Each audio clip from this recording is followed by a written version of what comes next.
Thank you for allowing me to speak to you tonight. I'm going to start with life just because it's on my mind today. I had an interview that I recorded with, some of you may know Karen Miller. She's an activist from down south who's done a lot of work. She has a Substack chronicling what happened over the past 2 years. And we went on a show on if you guys are familiar with Brandon House and Worldview Weekend, he has a network, and one of the shows on there is the Tamara Scott Show. And we went on there for an hour and talked about this. So it's kind of top of mind, so I thought I'd start there. Tim Walz. Isn't it funny how you don't even have to, you just have to say the name, right? You just have to say the name. So Tim Walz, he went on that vice presidential debate and he made the absolutely ludicrous claim, which he forwarded again, and I believe it was his Fox News interview, that the laws that he signed don't in fact allow for the abortion of a fully gestational age child at 40 weeks in the 9th month. That's not what the bill says. He told us. That's not what the bill says. Now, let me tell you, because the first mistake we shouldn't make, one of the mistakes we shouldn't make, is assuming that these people are stupid. They are not. They are very smart. They are very devious. They know exactly what they're doing. They speak with intention. So what was the intention behind Tim Walz claiming that the law doesn't do what it obviously does? Confusion. It's the assumption, and it's a very cynical ploy, because what he's assuming is that you're stupid. What he's assuming is that you don't understand how the law works. So when he says the law doesn't say that, in his head, probably his defense of that, like if somebody pinned him down and said, well, what do you mean it doesn't say that? He would probably say something to the effect of, well, the law doesn't say that you can suck out a baby's brains at 40 weeks gestational age. Those words are not in the bill, right? But what matters in law is the effect that it has. What was the effect of HF1? What was the effect of HF 94, which was the other big abortion bill that they incorporated into their health omnibus? What is the effect of statutory language when taken into consideration with all other statute? And the effect of the laws that he signed, that he made real in this state and that are enacted right now, the effect is that indeed, not only can you suck the brains out of a 40-week gestational age baby in the womb, do a partial birth abortion, bring them halfway out, because as long as some part of them is in there, then there's still a clump of cells. Tens of thousands of cells, but, cells nonetheless, right? Technically correct. Not only can you do that, you can also have a baby born alive as a result of a botched abortion and then watch it die from neglect and exposure on a medical table. Now, what's their defense of that? Well, they say, well, come on now. You guys are overreacting. Just because we literally struck a line through the words that say life-saving care and replaced it with the word care, that doesn't mean necessarily what you think it means. That doesn't mean what you logically interpret that statutory language to imply, but care could be literally anything. Care could be patting the newborn infant on the head and saying, they're there as they die without effective medical intervention to save their life. That's the status quo in Minnesota. Now, what possible good news could we glean from that? Well, I'll tell you. The good news is that by virtue of the stance and position and posture that Tim Walz and his running mate Kamala Harris and all of their Democrat and aligned friends have taken on this issue, the fact that they're backing away from it, the fact that they're trying to confuse you, the fact that they're lying about it, It tells you that they know. They know multiple things. They know that what they did was morally abhorrent. They know that what they did was evil. And they know that it is politically unpalatable. They know that the residents of Minnesota, the voters of Minnesota, the people don't agree with it. Now, that's a remarkable thing to realize because in 2022, this was their basically only issue. This was all they were talking about. And we anticipated the big red wave that was supposed to come in 22, right? And I think broadly speaking, the conventional wisdom is there were two reasons why that didn't happen. One, election administration. And there's subpoints to that I could go into. But the second thing is this abortion issue, right? The Dobbs decision and the impact that had on the culture shock of Roe v. Wade being overturned, which wasn't on my bingo card. I wanted it to happen, never thought I'd see it, and here we are. Fantastic news for those of us who are pro-life, but it is manifested in a very toxic way here in the state of Minnesota. And they ran hard on that issue. It was their one big issue, and it worked for them. And they were so confident coming out of earning the trifecta that they decided to make this House File 1. All the bills are numbered based upon the order in which they're introduced, or the order in which they're processed, at least. And so, and when a caucus comes in, like if Republicans take over the House, which I believe we will, we'll get into that later, it won't be an accident, whatever our House File 1 is, that'll be very intentional, of we're trying to send a message of this is our priority. This is what we're interested in delivering for the people of Minnesota. For the Democrats in 2023, that was HF1, the PRO Act, protecting reproductive options, the abortion bill. It was their number one priority. It was the same thing in the Senate. Senate File 1. This was their number one priority. Before, let's list the many things that could have come higher on the list, right? Public safety, education, 50% of kids who can't read at grade level or do math at grade level. Taxes, spending, returning the surplus. $18 billion to $20 billion, depending upon who you ask and what calculations they're using.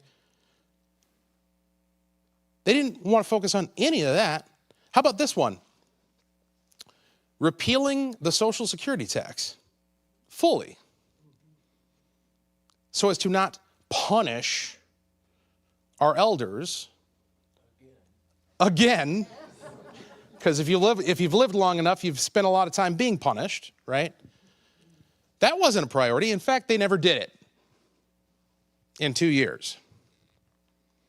This was their top priority, making sure we paved the way. Ironically, I don't know how many of you may be familiar with Ayn Rand, or if you are, how deeply you're familiar with her. But this is the one area of life, this and so-called gender-affirming care. These are the two areas of public policy where the Democrats actually agree that government should have nothing to say about it. They created a space of total anarchy in prenatal care. See no evil, hear no evil, speak no evil. It doesn't exist. I got a text today in the middle of something from a gal who's helping with a campaign on the east side of town. And her candidate was apparently in a candidate forum today, debate, and her opponent, who's a Democrat, an incumbent, was trying to make the claim that has been made multiple times by these liars, that, oh, that doesn't happen. We don't have babies born alive and left to die. I texted her back.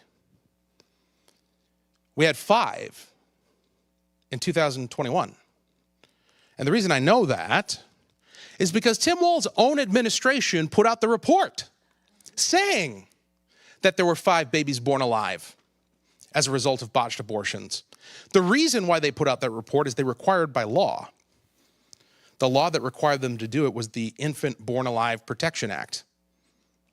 Guess what they repealed?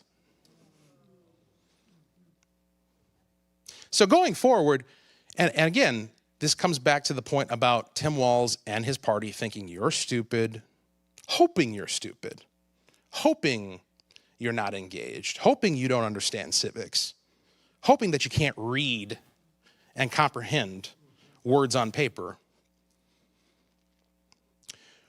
They repealed the mechanism through which we will ever know the horrors of what's taking place in our state under the auspices of reproductive care, reproductive health care, as they call it, going forward. So we're not going to have those numbers anymore. We're not going to know whether it's 12,000 people who were killed before they were born, or whether it's up to 15 or 17. We're not going to know how many babies are left to die on a medical table. We're just not going to count it. It's none of your business. Mind your own damn business, as Tim Walz says, right? Don't worry about life, death, murder, killing. Not something that's in the scope of your concern. That's where we're at. And so that's where my head's at right now, is on that issue. But that issue and a dozen others that we could talk about, and the way that it was handled, the way that it was approached by the Democrat trifecta, really is indicative of a narcissistic, arrogant, and undemocratic process that was embraced by the legislative majority and by Tim Walz over these last 2 years. And I firmly believe, looking back retroactively, because let me share this with you. So I get elected first term, 2022. In the space between election day and when the first day of a session of a new term starts, you've got all these, we call them freshman members, first term members, right? They all need to get oriented, and there are different processes and events. Some of them are partisan, some of them are, if you're a Republican, you hang out with the Republicans and they tell you what you need to know about this, that, and the other thing. A lot of them are put on by the House of Representatives, and so it's Republicans and Democrats all together. And one of the recurrent themes through this process in 2022, leading up to the legislative session in 2023, was the importance of maintaining good relationships with your colleagues, right? That, somebody who's your opponent on one issue may end up being your friend on the next one, so be careful. Don't push too hard. Don't be too mean. Don't burn bridges. It's my firm belief that on election night in 2022, as soon as they realized what they had, as soon as they realized they had the trifecta, the decision was made that they were going to betray all of that, that they weren't going to work with Republicans at all. At all. Now, there were a few exceptions to that occurred over the course of the session, but they were organic. It was Democrats breaking ranks. Perhaps not on votes, there wasn't a lot of that. But at least in terms of being willing to have a conversation, being willing to talk to you in the retiring room or in a corridor or on the sides of a committee hearing room or whatever the case may be, or maybe even in an office, and consider what you had to say. There was a little bit of that. But as an institution, from leadership on the way down, the decision was very clearly imposed that we're not taking anything these people have to say seriously at all, and we're not going to incorporate any of their ideas into what it is that we're doing. Now, that bared out. You saw it if you watched any of the committee hearings, the House floor debates, particularly on this issue, HF1, rejecting our amendments left and right, rolling their eyes. I mean, I wish you could have seen it from my perspective, because the cameras on the House floor focus on the person who's speaking, so you only get that headshot, right? But through my eyes, I could see their body language. and their facial expressions and how they reacted to truth being told. And I have to tell you, I don't expect to ever know what it's like to be in hell and to watch demons writhe. But I imagine that what I often saw on the house floor is very similar. Like physical reactions to the truth that were somewhere on a spectrum between open mockery, disdain, to godly fear, right? Like even the demons cast out by Christ expressed a certain degree of reverence, right? For the power that they were in front of, that they were confronted with. And we share an echo of that, a shadow of that when we speak truth, right? And so when you confront evil with light, there's a reaction. And that's what I saw on the house floor. I recently heard a story that really drives this point home. I was up north in Hubbard County speaking to a group up there of Republicans, and the local representatives, Senator Steve Green and Representative Matt Bliss, talked about how they both represent districts that include tribal nations and communities affected by tribal relations. One of the provisions that was being considered, didn't make it through, thankfully, was in the category of what they call land back. So they were trying to take land, state-owned land, and in some cases, I believe, private land, and give it to the tribes. Now, this has happened in some places, resulting in people's personal property literally being isolated. Tribes have cut off roads and kept people from being able to get to their own homes. Okay, this has happened. And so it was a big deal. Guess who wasn't even consulted before the bill dropped? Now, if you believed in democracy, if you believed in representative government, if you were operating in good faith, then you would consult people on the other side of the aisle when you're presenting something that is going to have a direct and indeed profound impact upon the constituents who they represent. That is, if you care about those people. And my point to the folks up north was, they don't. I will never stand for being lectured about compassion from these people, ever. Because they have too frequently and consistently demonstrated that they have none. You have to have zero compassion to pass HF1. You have to have zero compassion to pass HF 94, which got rid of the Infant Born Alive Protection Act. You have to have zero compassion to introduce a bill that could potentially take somebody's home away from them without having the courtesy of notifying their elected representative. You have to have zero compassion in order to cram through business mandates, such as the paid family medical leave bill, which doesn't it sound wonderful? Doesn't everybody want paid family medical leave?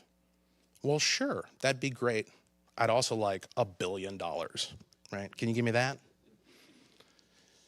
But what is the impact of passing such policy? The impact is that literally every employer, regardless of size, so if you hire one person, you're bound by this provision, which has not gone into effect yet, but it will next year, I believe, to provide them with up to, I believe it's 24 weeks off during the course of a year, which for those who are counting, that's about half the year, right? Non-contiguous, so it could be a day here, a week there, a month there, right? And you get no say in it. Somebody says they're going to take it, they just get it. Day of, could be, I used to be, prior to getting into this racket of politics, I was a operations manager for a small business that contracts with FedEx. And so it was my job every night to put together the routes, assign the drivers, make the plan. Now, on more than one occasion, I would wake up in the morning, go into the terminal, and discover around about 11 o'clock that a driver just wasn't going to show up.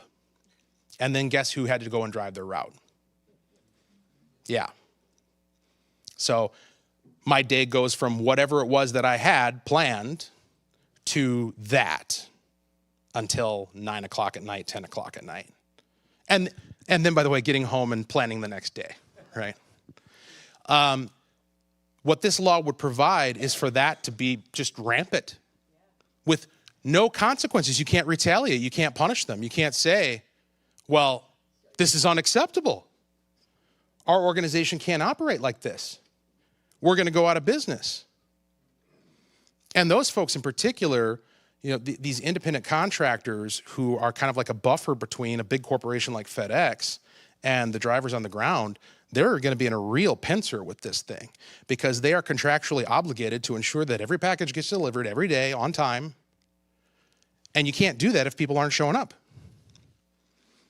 And it takes a long time to onboard somebody, to even find somebody who wants to be onboarded. A lot of times you get halfway through the process and they decide it's not for them. So how are we going to fix that? Well, I'll tell you how we're not gonna. With temporary staffing. You know how I know that? Because I went to a I-94 Chamber of Commerce meeting. A room like this filled with business owners, managers, business people. Not happy about what's happened over the past couple of years. And this was one of their big issues that they kept bringing up. One of them sent me an email the next morning, and she said that if this provision, the Paid Family Medical Leave Act, is unaltered, that they are going to be forced to add Minnesota to their list of states, which right now only includes 2 others, Colorado and California, that they will not do business in. That's a temporary staffer. That's a person, that's a company that finds people to plug the holes when there's a hole. Okay? So what we've done is we've created a process by which companies, due to no fault of their own, are not going to be able to fulfill their workforce issues, which, by the way, common thread through every sector of the economy that I, and I know others, heard at the legislature, workforce, workforce, workforce. It's a problem now. And they're making it worse. Exponentially worse. Not very compassionate. What do you think the impact is going to be on the economy of something like that? Your packages start not showing up. I mean, that's just my example. Go down the list of literally everything. Nursing, hospitals, emergency services. This applies to, like I said, literally every employer, your city, your county, your school district. I was on the city council in Albertville for 7 years. Every year we would get an audit, and one of the common pieces of feedback that we got every single year was that you guys lack segregation of responsibility in fiscal matters, which is a fancy way of saying you don't have enough people to responsibly sort out all of the financial responsibilities in order to have best practices to avoid problems, right? Like if the same person is responsible for too much, the temptation is there for them to do bad things. That's basically the feedback. Well, that wasn't intentional. It wasn't mismanagement on our part.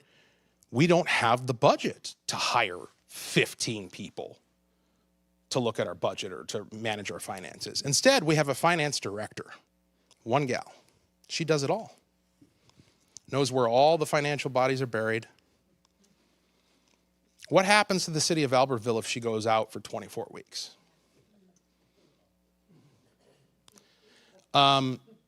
Even if you were to replace her with somebody who on paper is more qualified and a better fit for the job, that person wouldn't know where the bathrooms are. Okay? That person wouldn't know which file to look in, which drawer to pull out to find information.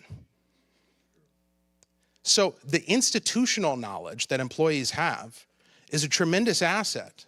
And we're just going to ignore that, right? City's just going to have to deal with it. School district's just going to have to deal with it. And that was their prevailing sentiment every time we brought up any of these concerns with any of these mandates is people are just going to have to figure out a way to deal with it. They're just going to have to deal with it because you know what? We're compassionate. And we feel for the people. People deserve to have time off when they need it in order to care for a loved one. Or literally anybody. I mean, one of the aspects of this law that they passed is that you can take time off to take care of somebody who has like a family affinity.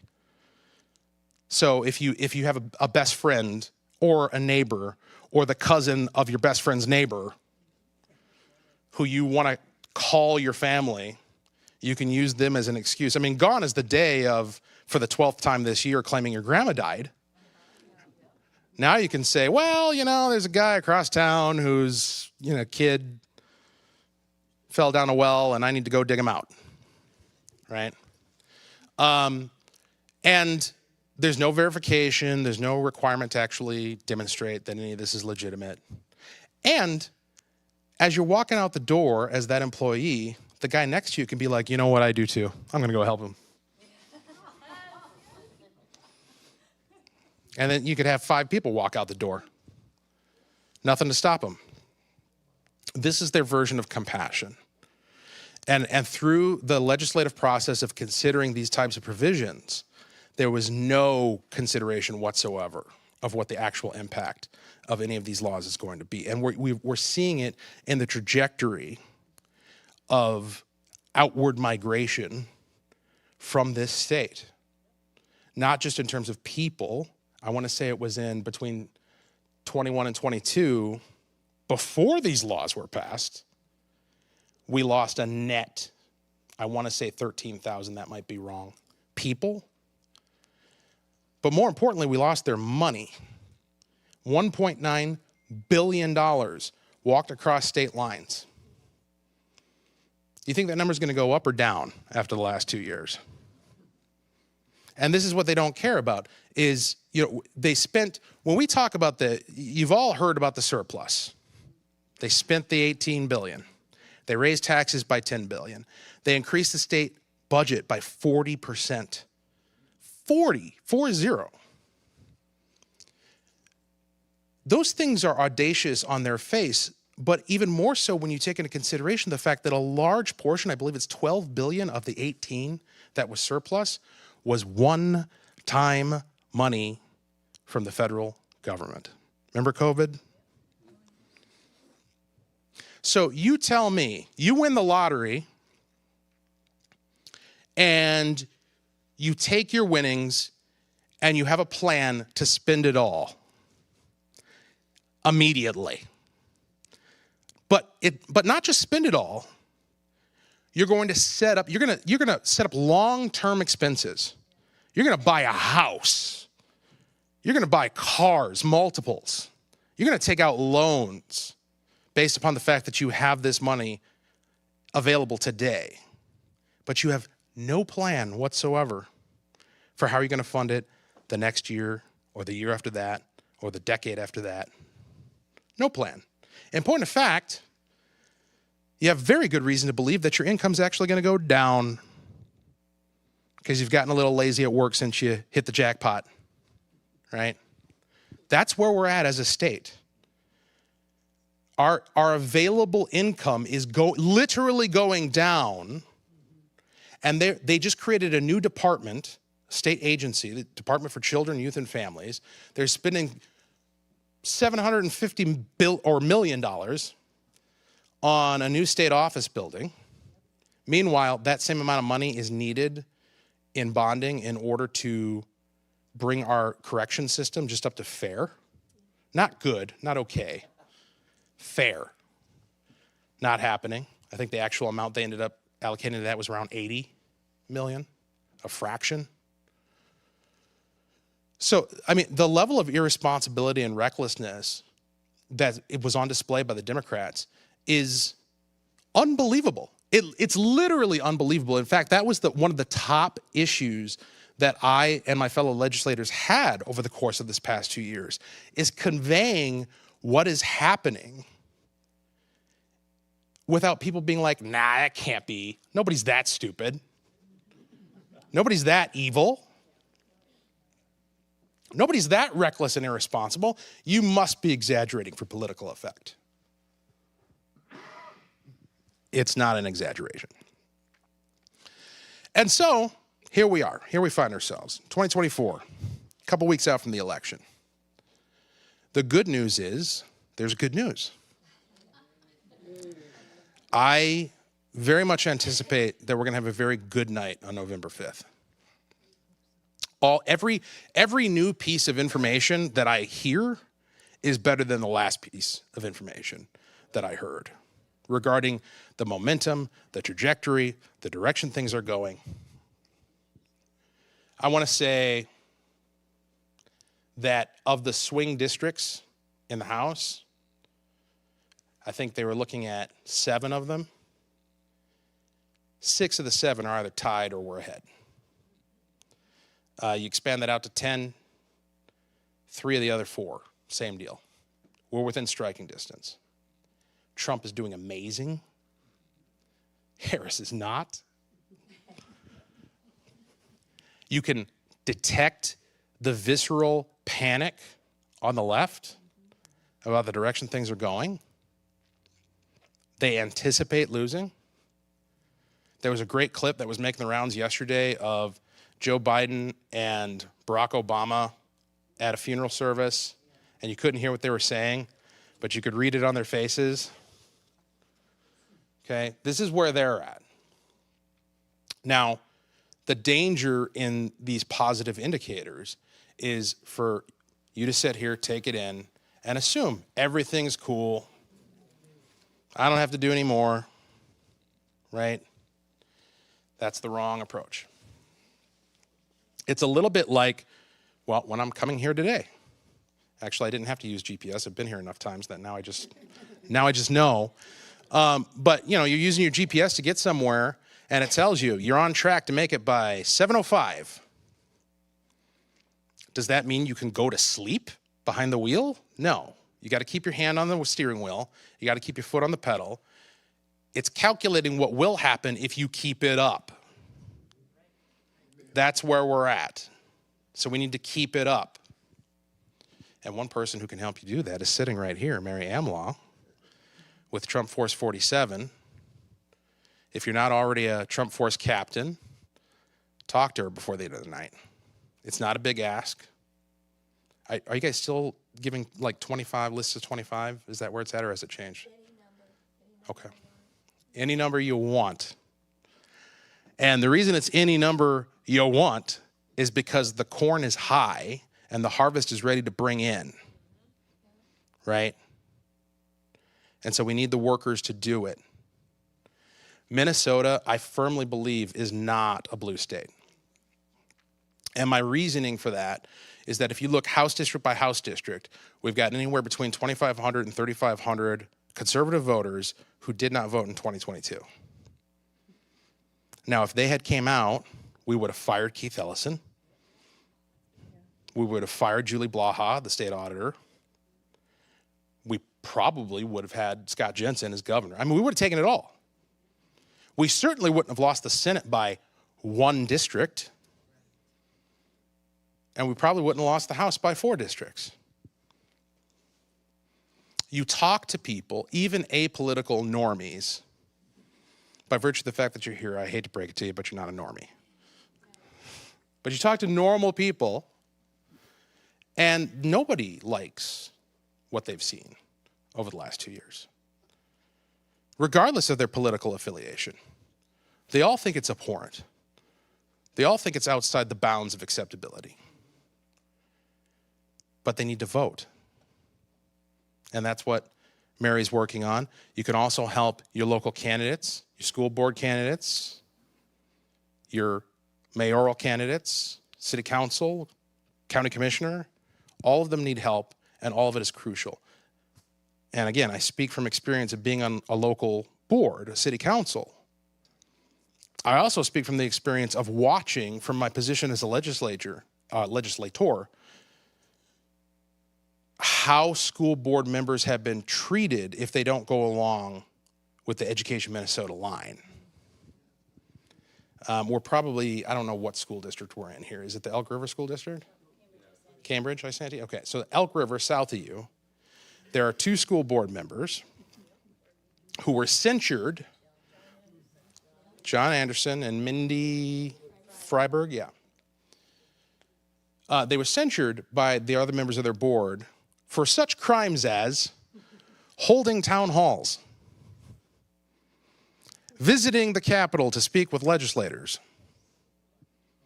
talking to their voters, because these things are a violation of a policy that was crafted by the Minnesota School Board Association and has been widely adopted by many school districts and school boards. And the policy effectively means, going back to the whole concept of that's not what it says. Well, this is what it does. What it does is it effectively neuters your political representation in the school board. It obligates them under the auspices of ethics to support whatever it is that the school district does, whatever it is that the school board votes on, whatever it is that the superintendent decides. And if you speak out, if you say, I don't like that, that's not good, this isn't the most effective or responsible use of our resources, while you're acting unethically, how dare you? And that's what they were censured for.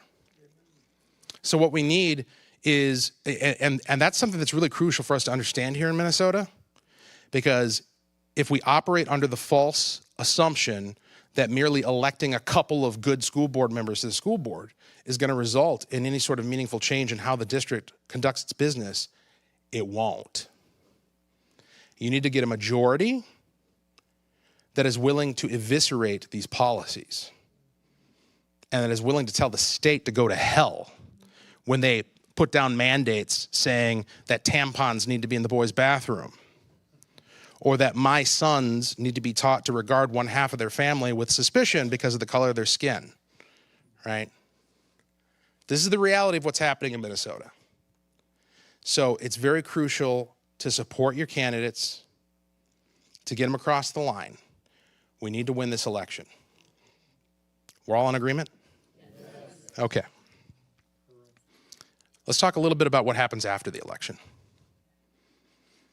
I was encouraged to hear that you're going to have a speaker on a later date. I put it on my calendar, tentatively, to come and talk to you about this initiative, or that's not what it's called, the notice and affidavit process, to try to assert your rights and challenge public officials when they're acting unconstitutionally. It's a bold, new idea. Actually, it's not new. It's part of the common law. It's something that's been around forever, but we've forgotten. We're living in a moment that is not unlike that of King Josiah in Israel. As you may recall, and hopefully I'm getting the king right, as you may recall, there was this king who he came to power after his father and his grandfather, who were very bad, unrighteous. They worshiped false gods and encouraged the worship of false gods in the realm. And Josiah desperately thirsted for righteousness. He wanted to restore the land. The problem was there wasn't a copy of the law anywhere, so he didn't have a frame of reference. Like, people didn't even know what the law was that they were supposed to be upholding. And they found one in a dusty room somewhere, a copy of the law. And this was like the best day of Josiah's life. He's like, finally, I get to tear into this thing, find out what God's expectations are, and start to make reforms. And reforms he started to make. He started to tear down the idols. He started to punish evildoers. And he restored righteousness in the land for a time. That's the position that we find ourselves in right now, is we need to know what the law even is. And we think we do, but we don't behave like we do. Because when unconstitutional things happen, they are not binding, not morally, not really legally either. The only reason why it passes, the only reason why it goes into an effect and is upheld is because we remain silent and allow it to happen.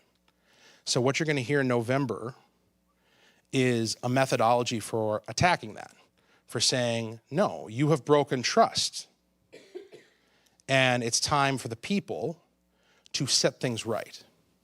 One of the things you'll likely hear in November is reference to, in the Declaration of Independence, it says that when a system of government becomes tyrannical, the people have not just the right, but the duty to change their form of government. It doesn't say anything about waiting for 2 years for the next election. It doesn't say anything about waiting until the next Supreme Court justice retires or passes away. Whenever we have the right and the duty to change it. So I'm glad you guys are going to be looking into that. The other thing that I want to say is that, I spoke earlier about my perception that Minnesota is ripe for harvest, for political harvest, for conservatives and for Republicans. And one of the things that's happened, as long as I've been involved, I think Mary's been involved longer than I have overall. But I got involved with the Tea Party back in the day. That's where I met Mary. And, we were green as green could be, didn't know anything, didn't know what a Robert's Rule was or any of that stuff. But throughout my time being adjacent to and operating within the Republican Party, it's kind of been a mess. And it wasn't always that way, as I understand it. There is a way back. And I very much feel like we've kind of bottomed out and are starting to head in the right direction. But we need to accelerate that in a big way. And that's going to require, at the core of it, what it's really about is relationships. Relationships amongst ourselves, relationships with our neighbors, with our communities, talking to people, empowering people, serving people. You serve people, you engender loyalty, which translates to votes, which translates to power, which you can use to uphold rights. And that's the name of the game. And so that needs to be the focus going forward, because simply rebuking, having the wonderful moment that I sincerely hope we have on November 5th, where Tim Walz not only gets his butt kicked, his clock cleaned in the Electoral College, but also has the indignity of having to return to Minnesota, having seen it flip red for Donald Trump, of all people.